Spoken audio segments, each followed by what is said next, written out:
Salut tout le monde, j'espère que vous allez bien. C'est Benjamin Josué pour notre tout premier épisode des podcasts. Qui dit podcast, qui dit simplement que ce sera un podcast qui sera centré sur la vie chrétienne. Et pour ce premier épisode, je ne suis pas seul. Comme vous l'avez constaté, je suis accompagné d'un homme bien, d'un homme que j'admire beaucoup, Daniel Bouissa. Bonsoir Daniel. Bonsoir Benjamin, comment ça va? Je vais très bien et toi? Non, je me porte à merveille. Alors, c'est pour moi un grand plaisir de te recevoir dans Merci mon beaucoup. plateau. Merci Et beaucoup. je crois que ces moments seront très bénéfiques. Je le crois et je le sais. Yeah, Je le sais et je surtout. sais pourquoi j'ai choisi Daniel Bouissa. Parce que c'est une personne qui dit vraiment ce que tout le monde pense tout bas, lui, il est dit. Ça va créer des problèmes aussi. En tout cas. En tout cas, alors pour ces premiers épisodes de Podcrate, je pense comme les titres seront en train de l'indiquer, nous serons en train de parler un peu de notre parcours, de notre marche chrétienne. Mais avant toute chose, j'aimerais que l'on fasse quelque chose de spécial. J'aimerais que tu puisses saluer 5 personnes que tu seras en train de partager cette vidéo. J'aimerais que tu salues 5 personnes. Ok, intéressant. Après, j'aimerais saluer déjà un frère à moi que j'aime bien provoquer, Joseph. Je te salue. J'aimerais saluer au fait Scola aussi, saluer Heureux, ce sont mes sœurs en particulier. Et je connais pas beaucoup de monde, bizarrement. Et les autres, en tout cas, tous ceux qui suivront aussi ce podcast qui va vraiment bénir certainement, je le crois, je vous salue aussi. En tout cas, pour ma part, je serai en train de saluer mon père dans la foi, mon père spirituel, le pasteur Patrick. Et aussi, je serai en train de saluer quelques personnes, probablement que je serai en train de mentionner. Je salue Daniel, je salue John, je salue Maël et Gloria. Intéressant. Alors, comme j'étais en train de le dire tantôt, nous serons en train de parler de notre parcours. Alors, aujourd'hui, on connaît Daniel Bouissa comme homme de Dieu, visionnaire de Jeunesse éveillée. Et aussi, il a souvent des activités qu'il fait comme soirée du Saint-Esprit. Et aujourd'hui, on voit aussi qu'il est fort dans ce qui est vidéo, photographe et tout. Mais on ne sait vraiment pas le parcours que Daniel Bouissa a eu pour arriver jusque-là. Alors, on aimerait un peu savoir comment est-ce que Daniel Bouissa est arrivé jusque-là. En fait, comment il a senti que le Seigneur était en train même de l'appeler et comment est-ce que le réveil a commencé de son côté. Après, je dis merci pour l'invitation, pour la marque de considération. J'apprécie beaucoup aussi, je t'apprécie énormément aussi. Maintenant, là où ça devient un peu intéressant, c'est que personnellement, pour mon histoire, ça n'a pas commencé, ça a commencé depuis la naissance. Je suis un peu un cousin à Jésus parce qu'après, on a des naissances qui avaient été vraiment prévues dès le départ. Mais pour parler de Daniel, je pourrais dire simplement, j'aimerais parler à la troisième personne de moi-même. Ça a été un enfant qui, dès sa tendre enfance, qui était conscient de beaucoup de choses. Donc, je réfléchissais beaucoup, je pensais à beaucoup de choses dès mon enfance et je me posais beaucoup de questions, un peu comme un philosophe, des questions assez existentielles. Et il est vrai que à la maison, on avait comme habitude de par ma mère, après, vu qu'on était catholique, et après, on est un peu allé du côté, au fait, je suis même pas très fort dans ça, parce qu'après, j'expliquerai pourquoi je ne suis pas très dans ces nominations, mais disons simplement que on est un peu allé du côté protestant dans ce sens, mais on avait l'habitude de lire des fois des livres les livres pour enfants. Elle avait l'habitude de poser des questions, de donner des résumés, et de nous tous, certaines fois, il arrivait que j'apportais des raisonnements qui étaient un peu différents. Et je me rappellerai comme c'était hier, j'ai toujours aimé la manière dont il m'a toujours encouragé.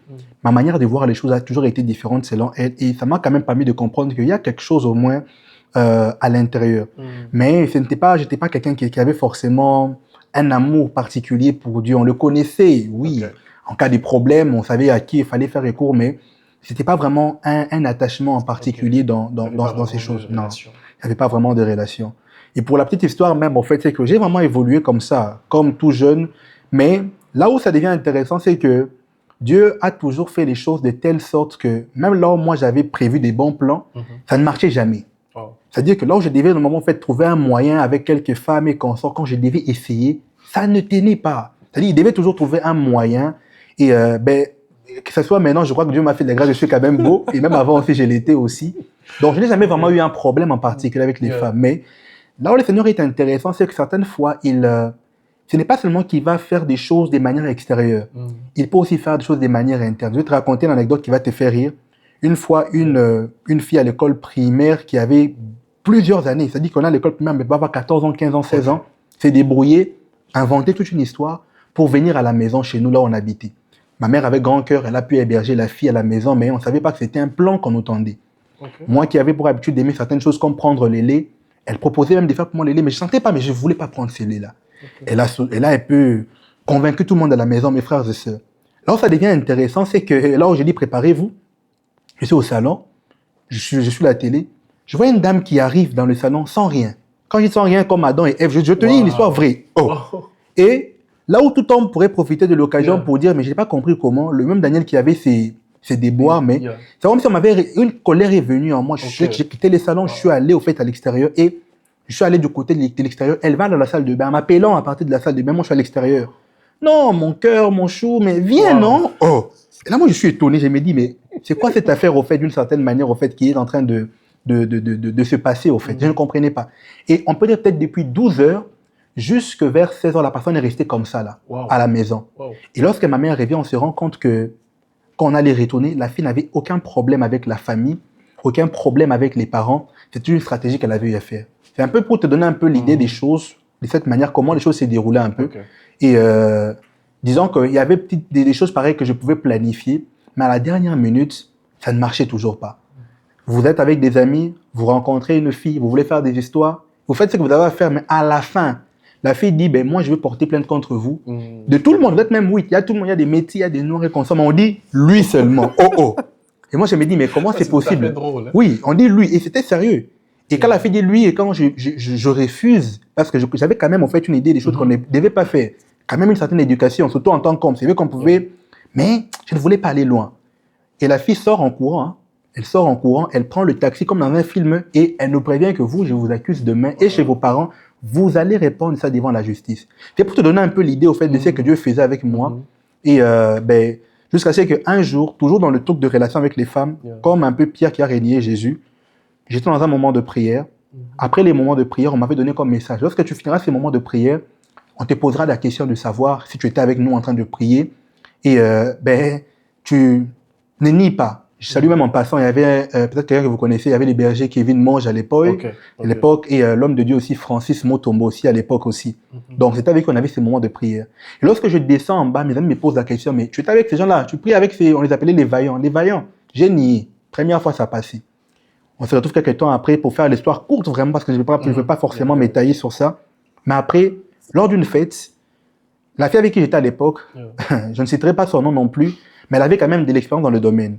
Elle arrive ce jour-là dans cette fête-là dans une robe qui, quand j'ai vu, ça dit que j'ai perdu tous les moyens. Elle m'a posé la question de savoir, mais je t'ai vu prier avec ces gens, tu pries un peu trop ce dernier temps, y a-t-il quelque chose?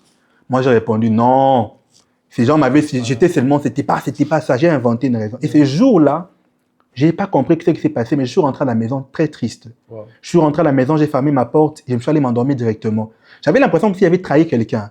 Mais qu'est-ce qui s'est passé, Daniel? Mais tu as juste dit une chose, mais comment tu as trahi? Et c'est lorsque je me suis rendu compte, c'était un jour, je pourrais me rappeler approximativement vers 18 heures. Et je n'ai pas beaucoup compliqué, parce que je crois qu'avec Dieu, c'est pas forcément des multitudes de mots qui font l'affaire, mais des fois, c'est juste un cœur sincère qui parle. Exactement. Je dis, mais après, je ne sais pas pourquoi, qui tu es, ce que tu fais, mais ton amour m'a marqué. Et j'aimerais quand même faire l'effort d'être différent et de me donner à toi. Il y a eu des hauts et des bas, mais je peux croire que depuis ces jours-là, c'est ces jours au fait que j'ai pu commencer avec Dieu. Donc, un peu lent, mais je crois que vous avez quand même un peu compris l'histoire. C'est une très belle histoire et assez pertinente. Et je pense que ça sera déjà en train d'édifier plusieurs personnes. Alors moi, j'aimerais savoir une chose. Quand est-ce que Daniel Moubissa a senti que Dieu commence à l'utiliser? Ok. Alors là aussi, je vais dire une chose qui sera très, très, très importante. Très importante. Et voilà pourquoi je te dis que le live, ce podcast doit être différent. Parce que moi, je suis quelqu'un qui, j'aime les mots. Pour moi, chaque mot a une valeur. Voilà pourquoi j'aime quand je parle, que les gens puissent mieux comprendre ce que je dis. J'aime dire ça parce qu'après, moi, le Seigneur, la manière dont il m'a utilisé, il m'utilise aujourd'hui, elle est très différente de beaucoup des gens. J'ai très rarement entendu, même pour Jeunesse CV, tous mes grands exploits ne sont jamais venus dans des moments de prière forts, jamais venus par des voix que j'entendais, même pas par des songes. C'est toujours venu par une conviction. C'est-à-dire que un bon jour, moi qui, beaucoup de gens peut-être peuvent penser, le fait qu'ils me voient peut-être régulièrement sur les écrans, que j'aime ça. Non, sincèrement parlant, j'ai eu un problème. Je suis quelqu'un qui, j'aime beaucoup mon apparence. C'est-à-dire que j'ai tenu, voilà pourquoi si je vais pas montrer même ma pommade à côté. C'est-à-dire que je suis quelqu'un qui suis un peu sensible avec certaines choses. Ce qui fait que je n'aime pas m'exposer certaines fois dans certaines conditions où je me sens pas forcément bien. Ça a été les premiers problèmes. Quelqu'un qui déjà parlait très rapidement et qui n'aimait pas forcément être là. Mais j'ai senti à moi qu'il fallait commencer quelque chose qui allait aider même pas pour porter la casquette d'homme de Dieu. Mais je voulais être utile à ma communauté, à la jeunesse. J'ai voulu créer quelque chose qui permettrait aux gens, pas forcément qui viennent me parler à moi. Mais j'ai tellement vécu beaucoup de choses par la grâce de Dieu, j'ai voulu utiliser ces éléments afin de parler aux gens. Voilà pourquoi je sais que c'était en ces moments précis, au fait, que j'avais, au fait, une mission. Bien que je ne la comprenais pas encore très bien, mais c'est en ces moments-là où j'ai pris cette initiative de savoir que je crois que je peux aider. Disons qu'il n'y avait pas un appel en particulier, pas une prophétie, mais vraiment une conviction de dire que je dois aider ces personnes. Et j'ai toujours défini ma vie comme étant quelqu'un qui, j'existe pour apporter de l'aide aux gens. Et ça, c'est des plus. Non, on peut dire simplement qu'en bref, c'est que mon appel ne s'est pas passé peut-être des manières, comme on dit, extraordinaires. Bien que je montrerai quand même des parties où aussi dans l'histoire qu'on parlera, des moments où j'ai pu voir la main. Parce qu'il y a une différence entre tu parles de Dieu et Dieu peut se manifester à travers toi. Oui, mais à peu près c'est un peu ça en fait. Ok, il n'y a pas eu d'appel, vision, un ange. Ah non, mais simplement peut-être que parce qu'après, comme on dit aujourd'hui, on est être humain, avoir le corps aujourd'hui. Ce n'est pas Daniel n'est pas le corps, mais c'est l'esprit en lui. Donc l'esprit en Daniel pouvait avoir des flashbacks. Voilà pourquoi il y a de ces histoires aujourd'hui que je n'ai jamais su. Et ça, c'est vraiment un peu peut-être la première fois d'en parler sur un plateau. Je n'ai jamais su vraiment expliquer, mais j'avais comme des flashbacks. J'ai l'impression que, comme si je pouvais voir, en fait, comme si j'avais comme une idée du ciel depuis très longtemps, tu vois, une idée des anges, mais sans pourtant sentir des visions, mais il y avait comme ces flashbacks en moi, mais il y a eu beaucoup de prophéties qui sont venues un peu bien après, mais de moi-même, comment je commençais l'œuvre de Dieu. D'abord, beaucoup ne voulaient même pas que je commence. On dit, tu es jeune, qu'est-ce que tu vas nous apprendre? C'est-à-dire, on veut te maintenir, mais c'est vraiment, hey, je dois aider les gens. Je dois aider les gens à tout prix. Je dois aider les personnes. Donc, c'est à peu près ça, en fait. C'est très pertinent ce que tu dis et j'aime toujours t'entendre parler. Ah, merci beaucoup, merci beaucoup. Et moi, si j'expliquerai aussi quelque chose par rapport à moi. Par rapport à mon parcours, je pense qu'on aura forcément le temps d'en parler dans plusieurs épisodes. Mais il y a une chose que j'avais tenu à parler aujourd'hui, c'est concernant, d'ailleurs même les personnes que j'ai eu à mentionner au tout début, c'est comment j'ai senti que le Seigneur commençait à m'utiliser. Je pense que c'était quand j'étais en 5e. Cinquième primaire, secondaire? Secondaire, parce que j'ai commencé à servir Dieu depuis longtemps. Mais là, je parle de quand j'ai senti des réveils venir dans ma vie. En fait. J'ai étudié dans une école catholique. Parce que c'est là où tout a commencé. Le Bombashi, Kinshasa. Imara ou quoi? Non, ce n'est pas Imara. C'était une école très peu connue d'ailleurs. C'est une école très peu connue. Alors, c'est Christ Sauveur d'ailleurs. C'est là que j'ai étudié. Et il y a quelque chose qui avait commencé dans ma vie lorsque j'ai senti que le Seigneur commençait à m'utiliser. C'était en 5e. En 5e, il y avait deux fois, je croisais certains amis et on avait des moments de partage. Chaque samedi, on se réunissait. Il y avait Maël, il y avait John, il y avait Gloria. On se réunissait, on partageait comme ça. Et déjà, à l'époque, les jeunes avaient du mal à suivre les Seigneurs. Et nous, on voulait créer quelque chose de différent. Mais dans une école catholique. C'est ça le problème. Vrai problème. Et alors, qu'est-ce qui s'est passé? C'est qu'on réunissait les élèves, 2-3 têtes, on était là, on priait. Et jusqu'à un beau jour, le Seigneur me donne un message, on va dire une prophétie. Il est là dans une école catholique, tu as une prophétie. C'était quelque chose de grave. Alors, qu'est-ce qui se passe? Le Seigneur me donne un message concernant cette année-là, je pense. Le Seigneur me dit que cette année, il y aura beaucoup d'échecs. Mais comment as-tu reçu ces messages? Comment je l'ai reçu? Eh bien, j'étais en prière, parce qu'avant, quelque chose que je n'ai pas dit d'ailleurs, c'est que Dieu m'avait dit que tu ne dois pas quitter cette école aussi longtemps que certaines personnes n'ont pas encore reçu les Seigneurs. Alors, c'est ce que je reçois en prière. Et lorsque je dors, je fais un songe où je vois un professeur à moi qui vient, qui me dit « Tu ne dois pas quitter cette école sans amener un réveil. » Ça, c'est la première des choses. La deuxième des choses, il me dit clairement que cette année, beaucoup de gens vont échouer. Pas seulement dans mon école, mais toute la vie de Lubumbashi. Je pense même à cette année-là, plusieurs écoles avaient presque fait néant.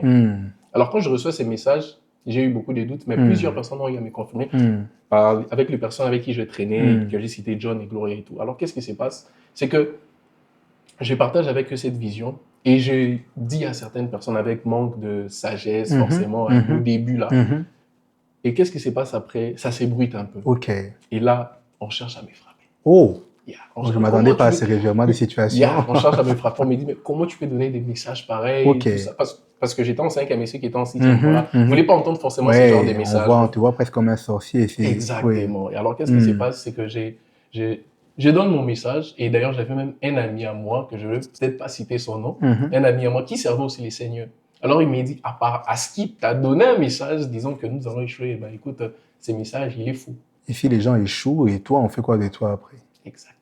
Et en même temps, je me disais, Seigneur, si c'est là, ça n'arrive pas, on va dire que, voilà, c'était un faux message. Et si ça arrive... Waouh, c'est comme si toi, tu aurais prié maintenant pour ta confirmation devait faire échouer. Waouh, mais qu'est-ce qui s'est passé? C'est que cette année-là, plusieurs écoles, il y avait des néants. OK. Et dans mon école, je pense qu'il y avait 2-3 personnes qui ont réussi. Waouh. Et quand c'est arrivé, moi qui m'attendais à ce qu'on m'attaque, et ben l'année prochaine, quand j'ai passé en 6e, les personnes qui ont échoué ont commencé à prier avec moi. Waouh. Et Dieu m'a dit, tu vas utiliser ça pour emmener les réveils dans ton école catholique, imagine. Waouh. Et quand cela arrive, j'arrivais pas à croire. Et toutes ces personnes sont venues auprès de moi, on a commencé à prier et je t'assure, nous avons été plus de 100 personnes. Ouh. Les élèves de 5e, 6e, 4e ont commencé à servir Dieu et il y a des gens qui ont été baptisés de l'Esprit. Il y a des gens qui ont rencontré le Seigneur. Tout ça pour dire quoi? Pour dire que dans mon histoire aussi, j'ai eu à rencontrer beaucoup de choses, mais c'est à ce moment-là que j'ai senti que, voilà, que les réveils avaient commencé dans ma vie et que Dieu a commencé à m'utiliser. Et ce qui s'est passé à l'époque dans notre église, c'est quand tu passes quand tu as ton bac, que tu vas quitter l'écodim. À l'époque, j'étais encore à l'écodim. Et qu'est-ce qui se passe? Eh ben, le même feu que j'ai amené à l'école, je l'amène dans mon église. Qu'est-ce qui se passe? Un beau jour à l'écodim, quelque chose qui était très rare, voir un jeune parler en langue. Et je suis là, juste comme ça, je me mets à parler en langue. Et le moniteur trouvait ça très bizarre.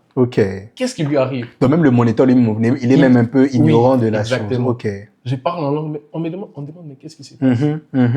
Et quand cela arrive, je t'assure, ces jours-là, même les moniteurs ont commencé à prier. Sans même que je dise prier. Ils ont commencé à prier. Et je me mets à prophétiser. Et d'autres moniteurs sont entrés en extase. C'est une expérience vérifiable. J'aime ça, au fait. Sincèrement, j'aime. J'aime la tournure de ces podcasts. J'aime ces expériences de vivant. Et ce qui va te choquer, mon grand frère à moi. Il a donné sa vie à Christ avant moi. Il était très mature dans les choses de Dieu. Ce qui est drôle, c'est qu'il a été baptisé par le Saint-Esprit ces jours-là. Il a été baptisé du Saint-Esprit. Et c'était quelque chose d'extraordinaire. Et qu'est-ce qui se passe juste après? Et juste après, quand je retourne à l'école, il y a des gens maintenant qui commencent à me dire, voilà, on a failli me donner une parcelle pour commencer l'église. Imagine. For the Christ. Je t'assure, dans ce podcast, on va tout révéler, on va tout expliquer. Et on a failli me donner une église. Et tout ça, mes parents ne savaient pas. Mon pasteur ne savait absolument rien de ces choses ici. Et là, qu'est-ce qu'on m'a donné une parcelle? Moi, j'ai dit, eh bien, comme Dieu m'a dit que j'amène les réveils, on va commencer à prier. En même temps, les élèves venaient à Christ. En même temps, j'étais en train d'accomplir la mission que Dieu m'avait donnée. Mais en même temps, ça s'est bruité. Plus ça s'est bruité, j'ai eu des problèmes sérieux avec mes titulaires, avec mes professeurs. Et je vais te raconter une histoire. Lorsque ces moments arrivaient, un jour, je suis en classe. Et on est en train d'étudier. Vu que littéraire et HP s'est mélangé. J'étais là en train d'étudier. Et il y avait des fois où il n'y avait pas de professeur. Les professeurs ne viennent pas. Et il y avait un professeur qui n'était pas venu en maths physique. Qu'est-ce qui se passe? Je suis en classe, mais je sens que les gens commencent à prier là. Je suis en classe, les gens commencent à prier. Et qu'est-ce qui se passe? Je demande à mon professeur si je peux me déplacer. Je me déplace et je vois les gens en train de prier. J'entre pour prier avec eux. Et c'était devenu quelque chose. C'était pas forcément moi qui devais commencer à dire aux gens de prier ou de chercher Dieu, mais tellement que les réveils étaient venus dans l'école. Ça se faisait de soi. Et même mon professeur a dit, cette génération, vous priez, mais vous n'étudiez pas. Vous allez échouer. Il a dit, je mettrai ma main à couper. Moi aussi, qu'est-ce que je l'ai dit? Je mettrai aussi ma main à couper. Si on échoue, c'est que je ne sers pas Dieu. Et le jour où les résultats sont sortis, comme on vient souvent célébrer à l'école, je viens, qu'est-ce qui se passe? Je croise mon professeur. Il me dit, il me regarde, ça me dit, félicitations. Et après, je pars. Et quand j'écoute ton histoire et j'écoute la mienne, je pense qu'il y a plusieurs personnes aujourd'hui, quand on voit Daniel Moubouissa, on ne connaît pas forcément ce qu'il a traversé aujourd'hui. Et quand on voit Benjamin, on ne voit pas forcément son histoire. Et on se rend compte qu'avec ça, il y a ces personnes qui vont forcément voir Daniel Moubouissa comme tout le monde. Mais on ne sait pas les parcours ou les bagages qu'il a avec Dieu. Et après, même par rapport à ça, au fait, c'est que beaucoup de gens... je crois que le Seigneur fait passer les gens par plusieurs types d'épreuves aujourd'hui.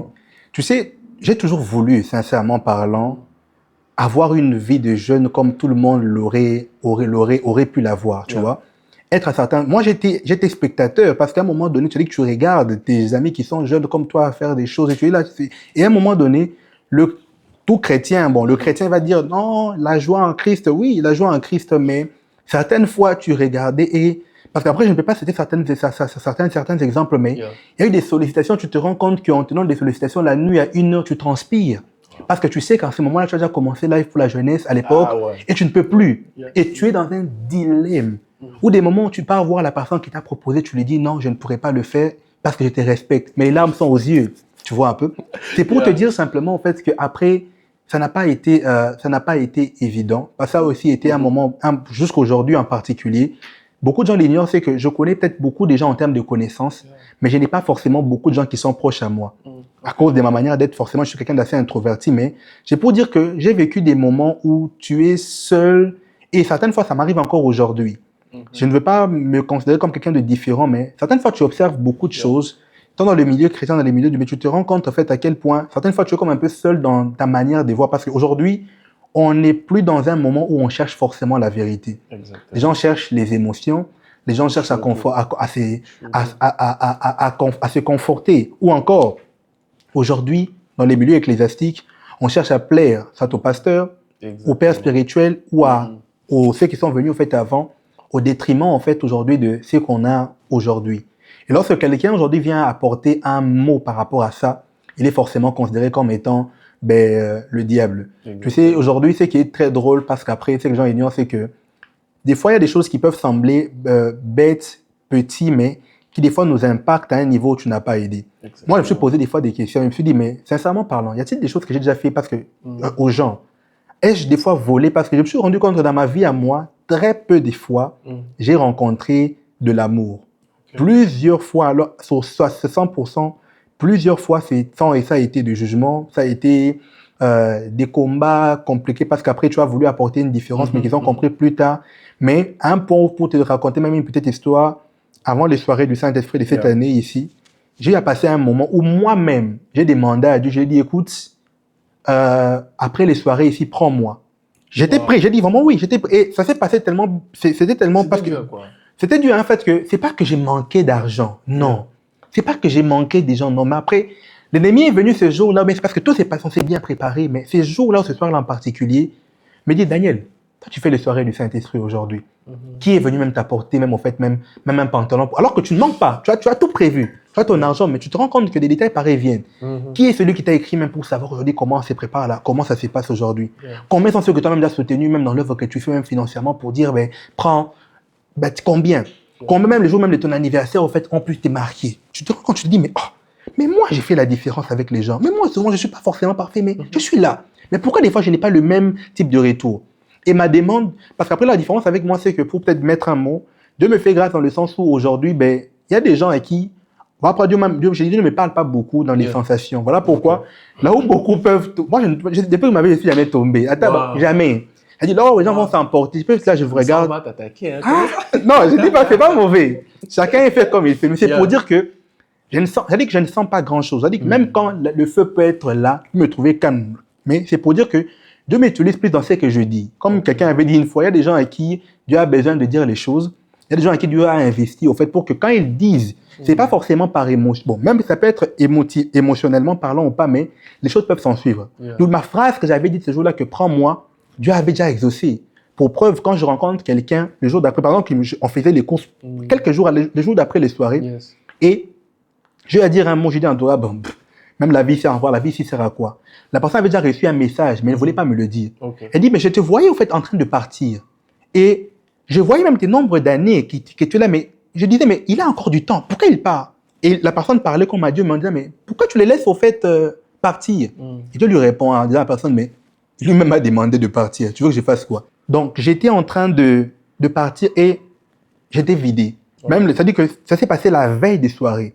Mais il s'est fait simplement que quelques mots ou quelques consciences ont fait en sorte que ces jours-là, quand simplement j'ai repris conscience de l'erreur, j'étais dans une maison avec la personne, de l'erreur que j'avais commise ces jours-là, et que j'ai compris le plan de l'ennemi. Parce que des fois, même aussi, on peut être aussi emballé dans beaucoup de choses.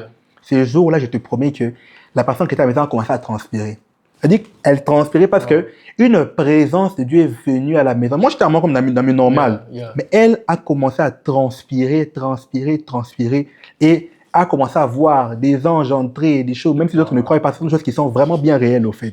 Et ça a été vraiment des combats parce qu'il y avait des combats qui s'est préparés en réalité. Donc, c'est juste pour dire simplement après que même nous autres ici, malgré le fait de servir Dieu, on est aussi autant humains que les autres, tu vois. Voilà pourquoi j'aime toujours dire, au fait, quand on a l'opportunité de manifester l'amour, manifestons. Des fois, on croit que les gens qu'on voit de loin n'ont pas des problèmes. Tous ceux que Dieu a élevés peuvent sourire. On peut sourire sur les réseaux. Non, si on ne sourit pas, qui va nous... Mais en réalité, des fois, ce n'est pas de l'argent dont on a besoin. Ce n'est même pas forcément des partager dont on a besoin, tu vois. C'est simplement, à part nos différentes convictions, mais de rester humain, de rester amour. Là, il faut partager, partage. Là, il faut commenter, commente. Mais là, il faut dire des fois à ton frère, hey, félicitations pour ce que tu as accompli. Il faut le faire. Donc, c'est un peu ça. Waouh. En tout cas, tu dis vraiment des mots et tu utilises vraiment des histoires avec beaucoup plus de véracité, en fait. Et j'aime vraiment ça. J'aime vraiment la clarté. En tout cas, c'est vraiment un podcast. Non, dans ce podcast ici, je crois que le Seigneur va nous faire beaucoup de bien. Il y a vraiment beaucoup à dire et pas forcément pour paraître sur une affiche ou le dire, mais il y a des vies, il y a des gens qui sont là. Et nous sommes dans un temps qui est tellement mauvais. Si on ne prend pas le temps de faire des choses bien et de parler clairement et de mettre directement, en fait, on se met face aux situations, on aura un problème. J'étais même annoncé, si jamais l'homme de Dieu me le permet, je vais vous aborder un thème ici, le procès de l'Église. Oui, on va mettre l'Église face à un procès où elle doit répondre. C'est pour dire qu'après, j'aime dire aux gens que personnellement, je me considère comme un nuisible, mais un nuisible qui a sa place. Parce qu'aujourd'hui, peu importe, mais il faut des fois que je puisse nuire, être ce que je suis pour que ce monde puisse évoluer. Même les animaux, des fois, je crois que ça peut être des buffles, qu'on sent même des éléphants. Des fois, ils ont des animaux qui les picotent derrière. Mais ils sont en train d'enlever des bactéries. Ça peut faire mal, mais ils sont là pour ça. Donc, je ne suis pas là pour être aimé. C'est ça l'avantage. Moi, je suis là pour dire ce qu'il y a à dire. Et je crois que comme Jésus, on ne me comprendra jamais aujourd'hui. C'est le jour où je mourrai, on va déposer fleurs. C'est qu'on va maintenant dire non, peut-être qu'il avait raison. Et je crois que Dieu bénit des gens comme toi aussi en particulier et qui ont un cœur. Je tiens à le dire personnellement dans ces podcasts que j'aime le cœur que tu as, tu vois. La différence, cette humilité, elle est extraordinaire, tu vois un peu. Et des gens comme toi, des gens comme moi, des gens comme ceux qui nous suivent aujourd'hui, nous devons en être encore plusieurs pour faire la différence. Donc, encore une fois, merci pour cet échange. En tout cas, c'était un réel plaisir pour moi et nous disons merci à ces personnes qui seront en train de suivre ces podcasts. Et je crois que vous serez fortement bénis par toutes les histoires racontées et surtout par la véracité de l'homme de Dieu. Et je pense que nous serons en train de chuter par là. Et on vous dit à très bientôt.